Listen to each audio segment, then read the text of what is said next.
Selamat bertemu kembali di kelas BE 2103 Termodinamika Sistem Hayati. Bersama saya Khairul Hadi Burhan dan pada kesempatan kali ini saya akan membawakan materi termodinamika sebagai suatu metode. Pada pertemuan kali ini diharapkan capaian yang kalian kuasai setelah mengikuti materi ini adalah mampu mendeskripsikan ekologi sebagai sistem non-determinan atau sistem on. Kemudian mendeskripsikan hubungan antara jumlah variabel dan pengamatan, dan yang terakhir adalah mendeskripsikan ketidakpastian teoritis dan komposisinya. Ekosistem bahkan subsistem yang terdapat dalam ekosistem itu sendiri bersifat ontik karena sangat kompleks. Ontik tersebut adalah non-deterministik, yaitu untuk deterministik sendiri ketika suatu sistem itu bisa diidentifikasi kondisi awalnya, maka berdasarkan hubungan atau deskripsi dari sistem tersebut yang biasa dalam bentuk fungsi, maka apa yang terjadi selanjutnya bisa diprediksi. Namun untuk ekosistem, karena sistemnya yang kompleks, maka fungsi yang diberikan tidak bisa atau tidak menjamin prediksi yang diberikan itu valid. Sebagai ilustrasi, pada ekosistem terdapat suatu komponen sebanyak N, di mana N ini bisa dianggap sebagai suatu variabel, dan satu kali pengamatan, maka bisa diamati kondisi sistem pada variabel-variabel tersebut.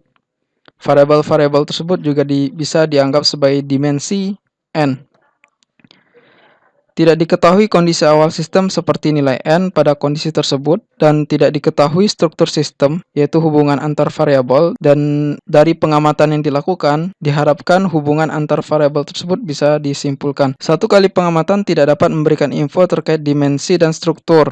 Seberapa banyak dan bagaimana susunan pengamatannya itu tidak bisa didefinisikan dengan baik untuk ontic system atau sistem bersifat on. Apabila N atau variabel jumlahnya 1, maka dengan satu kali pengamatan cukup mendeskripsikan fungsi atau fenomena yang terjadi dalam sistem tersebut. Apabila variabelnya 2, maka jumlah pengamatan untuk mengamati fungsi atau fenomena dalam sistem harus bertambah. Sebagai ilustrasi, untuk variabel atau N sama dengan 2, contohnya variabelnya terdiri dari X dan Y dan X itu memiliki fungsi polinomial yang ditampilkan pada ilustrasi berikut. Untuk menentukan koefisien A, B, dan C, maka diperlukan 3 pengamatan. 3 kali pengamatan, setelah itu kita bisa menentukan nilai A, B, dan C. Apa saja pengamatan yang dilakukan? Pengamatan dilakukan adalah melakukan perlakuan terhadap X dan mengamati perubahan terhadap Y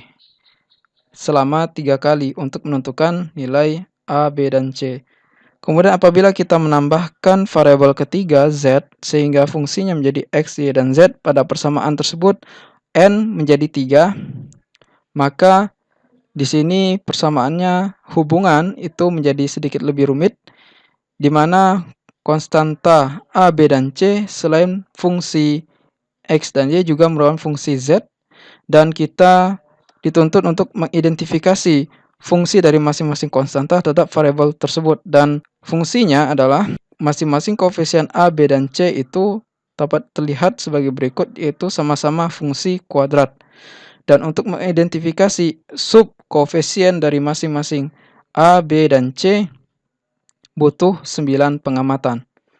Dari 2 variabel kita akan membutuhkan 3 pengamatan untuk 3 koefisien, sedangkan untuk 3 variabel, untuk 3 koefisien kita membutuhkan 9 pengamatan. Dari ilustrasi singkat tersebut maka didapatkan hubungan bahwa jumlah pengamatan atau N observation untuk jumlah N variabel sama dengan 3 pangkat N kurang 1, dengan catatan koefisien pengamatannya itu adalah 3 koefisien. Contoh, apabila pengamatan itu dilakukan pada ekosistem, pada dasarnya di ekosistem tersebut terdapat banyak sekali hubungan karena subsistem atau komponen-komponen dalam ekosistem itu yang sangat kompleks, maka tak terhitung seberapa banyak pengamatan yang harus dilakukan untuk mengidentifikasi hubungan-hubungan atau fungsi atau fenomena tersebut dalam ekosistem. Namun, ketika pengamatan itu terus dilakukan, maka uncertainties atau ketidakpastian akan bertambah. Dan untuk memprediksi secara teoritis besarnya ketidakpastian tersebut menggunakan persamaan Heisenberg atau teorema Heisenberg, di mana di situ ketidakpastian diidentifikasi di dalam bentuk suatu satuan energi delta E dikalikan dengan delta T atau waktu pengamatan, dan itu harus lebih besar daripada konstanta Planck dibagi dengan 2pi. Lalu sebagai ilustrasi, contohnya adalah sinar matahari yang memancar ke bumi yang memberikan energi atau daya sebesar 1,73 kali 10 pangkat 17 Joule per second selama umur bumi yaitu 4, miliar tahun.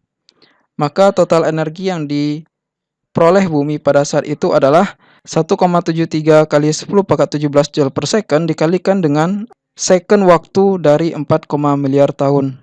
Sehingga diperoleh totalnya sebesar 2,5 kali 10 pangkat 34 Joule. Kemudian apabila kita membuat elemental periode waktu delta T itu dalam orde yang sangat kecil, yaitu 4 kali 10 pangkat min 69 second, maka jumlah pengamatan dalam kurun waktu 1 miliar tahun tersebut tinggal dibagi dengan 4,5 miliar tahun total energi, dan diperoleh untuk kurun waktu miliar tahun tersebut dengan incremental waktu delta T sepersekian second, maka pengamatan yang dilakukan itu sebanyak 1,5 kali 10 pangkat min 8 kali pengamatan. Dan ini apabila kita hubungkan dengan jumlah pengamatan berdasarkan ilustrasi sederhana yang sebelumnya tadi telah dipaparkan, maka diperoleh nilai variabel atau N itu sebesar 180. Namun pada dasarnya jumlah variabel dalam ekosistem tersebut lebih dari 180, karena terdiri dari apakah itu jumlah spesies atau atom, molekul, dan masing-masing memiliki interaksi satu dengan yang lainnya yang merupakan terkategori sebagai spesies sebagai suatu variabel, sehingga akan lebih dari 180 yang kondisi sebenarnya. Ini hanya ilustrasi saja dengan persamaan yang sederhana yang didefinisikan dari hubungan variabel dan jumlah pengamatan untuk 3 koefisien tadi. Jumlah variabel saja sudah 180. Itu dengan catatan bahwa waktu increment pengamatan atau delta T itu sangat kecil dan hampir tidak mungkin untuk diukur dengan instrumentasi yang ada pada saat ini. Dan pada dasarnya nilai 180 itu lebih besar, sangat kecil apabila dibandingkan dengan variabel ekosistem sebenarnya. Dengan hasil ini maka disimpulkan bahwa tidak ada model ekosistem yang benar-benar sempurna yang mendeskripsikan fenomena aktual yang terjadi dalam ekosistem tersebut. Namun untuk memanfaatkan suatu teori dalam mendeskripsi fenomena yang terjadi dalam ekosistem, maka peninjauan harus dilakukan berulang-ulang, tidak cukup satu kali saja, dan hasil yang diperoleh tersebut akan memberikan model, dan tentunya model tersebut tidak detail. Namun bukan berarti itu tidak bisa digunakan, dalam artian ada beberapa model yang diberikan yang nantinya bisa saling menjelaskan satu dengan yang lainnya. Dan ekosistem itu pun bersifat dinamik, dalam artian ketika telah mengeluarkan suatu hubungan antara satu variabel dengan variabel yang lainnya, maka setelah periode waktu tertentu mungkin saja hubungan tersebut tidak valid lagi. Sebagai konsep dasar dalam suatu pertumbuhan, misalnya satu individu batang pohon, dia mengalami fasa-fasa tertentu, mulai dari fasa ketika dia berkecambah, tumbuh, dan hingga mencapai fasa stasioner. Ketika dia sudah mencapai fasa stasioner, tentu fungsi yang mendeskripsikan fasa tersebut berbeda ketika dia pada saat berkecambah, dan hal itu pun analogi dengan ekosistem. Ekosistem bersifat tidak tereduksi, artinya ketika ingin mengamati fungsi-fungsi atau hubungan di dalam sistem tersebut, jumlah variabel tersebut ketika dikurangi, maka fungsi tersebut tidak akan teramati secara baik. Hubungan detail dalam ekosistem tidak akan terjelaskan sempurna.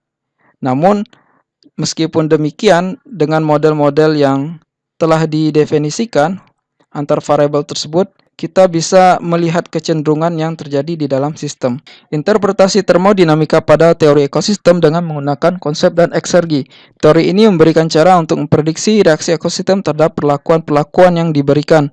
Dan dalam hal ini kita meninjau dari konsep termodinamika, yang mana merupakan bagian dari persamaan yang mendeskripsikan fenomena-fenomena di dunia, yang diantaranya terdiri dari hukum Newton, hukum Maxwell terkait dengan elektrisitas, teori relativitas Einstein, kuantum teori, hukum radiasi, dan yang kita tinjau saat ini adalah hukum termodinamika. Semuanya itu memberikan suatu pengamatan yang possible. Dalam hal ini kita akan mengkaji secara spesifik terkait dengan hukum termodinamika. Baik, sekian pemaparan untuk sesi kali ini terkait dengan sistem ontik pada ekosistem, hubungannya yang kompleks antara jumlah variabel dan jumlah pengamatan. Dan untuk menguji pemahaman berikutnya, jawab soal-soal yang tersedia di LMS yang disediakan.